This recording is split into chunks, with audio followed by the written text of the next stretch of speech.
Glory to God. உங்களுக்கான இன்றைய வசனம் யோசுவா 1 அதிகாரம் 9 வசனம். நான் உனக்கு கட்டளையிடவில்லையா? பலம் கொண்டு திடமனதாயிரு, திகையாதே, கலங்காதே, நீ போகும் இடமெல்லாம் உன் தேவனாகிய கர்த்தர் உன்னோடே இருக்கிறார் என்றார்.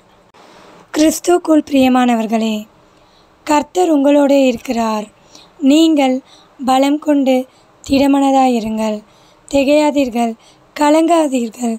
நீங்கள் போகும் இடமெல்லாம் உங்கள் தேவனாகிய கர்த்தர் உங்களோடே இருக்கிறார்.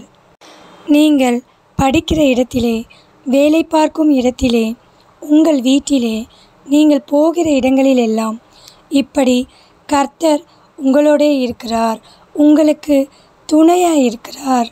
உங்களை பாதுகாக்கிறார். எனவே நீங்கள் கலங்காதிருங்கள். ஆமேன். தேவன் தாமே உங்களை ஆசீர்வதிப்பாராக. ஆமேன்.